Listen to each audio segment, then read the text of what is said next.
Okay, so since you have the income of 6207 and a current cash flow of 374, you have this high balance of 20,937 on the city AA card. You could take all of your household expenses that come to $447 a month, and all of your car expenses, that's the car insurance and the gas, comes to $478 a month. Added together, that's $925 per month in expenses. Now, you could take just the $925 and put it into the city card every month, and that's going to eliminate the payment that you have due because it's going to satisfy it as soon as that goes in. Okay. Now, after you do this, you have the option of adding their payment amount due, which is $650, to your $925, bringing you to $1,575. That would be going from your income into the city card. Then you also have the option of adding in the cash flow you currently have at $374. So that means that you could be putting in $1,949 a month into that city card. Okay. Your expenses of $925 are going to come back out again. So if you spend $925 in expenses, they will come back out throughout the month. Wait, this is subtracting that out because they're going to come back out of the card. So that means that $1,024 is going to come off of your $20,937 balance because you're leaving the cash flow sitting in there. Okay. Does that make sense? Yeah. Mm-hmm. Okay. So that is how you would handle credit card debt. At the same time, you can do these three as well. You don't have to just work with one. Okay. On these three, let's say you had food. Food is $400. You could charge all food to Discover. So this would be $400 going in here instead of the $195. Okay. But you can put the $195 with the $400, which means $595 would go into this card. Then as your food comes out throughout the month, the $195 would stay as cash flow in the Discover, and then the $400 would come back out throughout the month. You can also do that for Citi and Bank of America. You don't have to stop at two. It's just showing you that there's a better way than just making a monthly payment. You can actually utilize that payment that you're putting back in there for your expenses while you're working down the balance. That being said, let's finish this up here. Now, another thing that you have going for you is you have a good enough cash flow that you would be able to get into some sort of line of credit. And I noticed that on your debt, you had a personal loan down at the bottom that was $6,450 at $428 payment every month. So let's say that you get a $7,000 line of credit tomorrow, and you take the $6,450 and you go ahead and pay it off. Now this is your balance inside of your line of credit, whether that be a personal line of credit or a home equity line of credit, doesn't matter. This payment is now gone because you paid off this loan. Okay. You would add, you have $374 right now in cash flow, and when you add the $428, you now have $802 cash flow. What happens is when your income of 6206 goes into this personal line of credit, which you can put all of your income into a personal line or a HELOC and pull your expenses back out. What happens is you are immediately going to knock this one down. So you're going to be at $244. This is income one. Okay. You're done with this loan. Now you're just paying out the rest of your bills and your living expenses. Does that make sense? Yeah. Mm-hmm. Okay. So this is how good a small line of credit is going to serve you. You can be done with this very, very quickly. Then your next step, let's say you wanted to start working down your credit cards. When your expenses come back out here, you no longer have this expense. So your cash flow went up.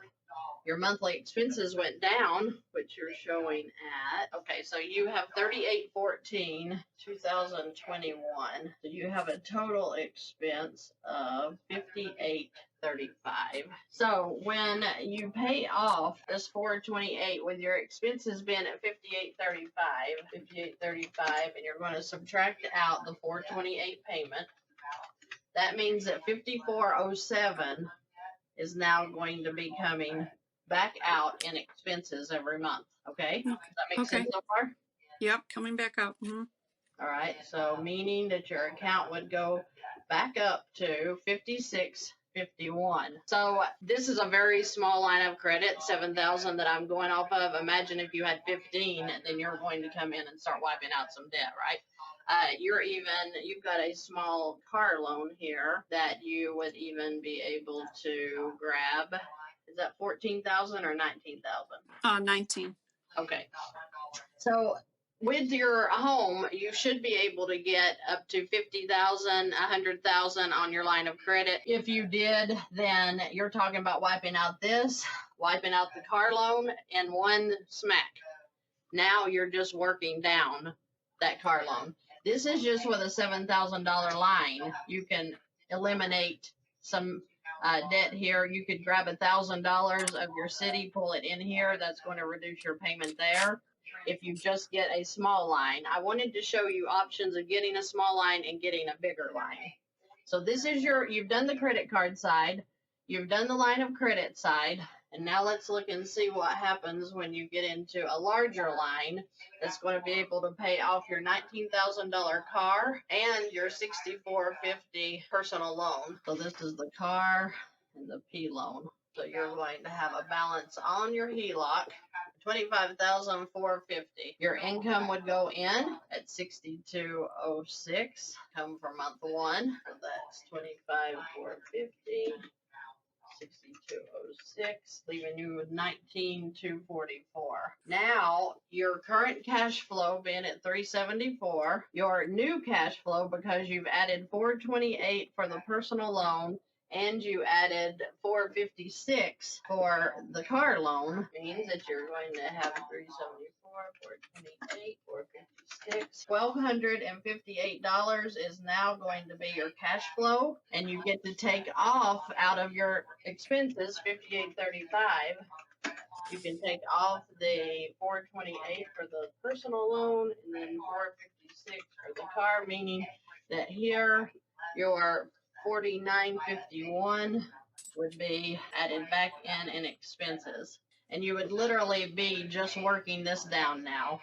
Okay. So you'd be at 24,195. Let's talk about the interest that would be added on here. We'll take the high of 25,540 times the high interest rate right now is 9.25% on a HELOC. So 9.25%. This is the interest. So 24,392 would be your running balance after you've paid off 2 loans, your income has come in, your expenses have come back out, your interest has been charged. Starting your second month, you're at approximately 24,392. Then you're going to do it again. 6206 goes in for month 2. So you're at 18,186. So you're already in your second month, you've already got the balance down below what you had for your car loan.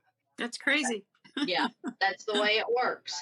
So you're in a really good position. I mean, you've just got to get that line of credit and get busy. Now, let me tell you even more. The credit card strategy that I showed you at the first, if Yeah. you will add that in to this strategy and do them both at the same time, you're going to be working down both at the same time. Okay. Okay. This one is going to be reducing, like I showed you, at the $650 per month just on its own. Okay. So Okay. that's what's important about doing 2 strategies at one time. If you can't handle doing the 2 at one time and it's kind of confusing, then just do your expenses on this card and this card that I showed you at the first, and then let all of your income go into here and just make out whatever your expenses are that you spent on these until this balance comes down even further, and then you can start chunking, you know, Okay. 1,000 a month or whatever on your credit cards. Oh, okay. That sounds awesome.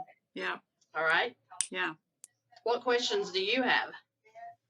No, not really any questions. I just, what do I do like when something comes up? Use a credit card. Like we just had to drive to Denver and back so that there was gas and, Yes, use credit cards. use credit cards.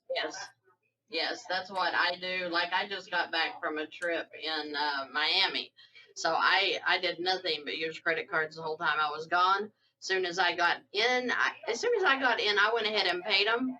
But yeah, I mean, once you learn, it takes you about 3 months to get really comfortable and to get set in your strategy of what you're doing. But Okay. once you get into that strategy, you'll never go back because it's so simple. It's so simple to have everything automatically to come out maybe of your new line of credit that you get. So you're not even thinking about the bills paying anymore. I have everything set up automatically. So even on the credit cards that I went in and paid, I have that set up automatically to pay statement balances. So Okay. probably ought to go in and check and make sure that doesn't double pay on stuff because I went in and paid them. I don't know what I was thinking, but That's a good position to be in. well, yeah, and regardless, whether it overpays or not, I've got them paid and I don't have to worry about any interest charges. Do you have any other questions or what do you think? No, no other questions right now. I'm just excited to start looking for I'll start with the HELOC and see if I can get it. Alrighty. All righty. All right. You have a great week. You too, Christy. Good talking with you. Thank you. You too. Nice to meet you. Same here. All right. Bye-bye. Bye-bye.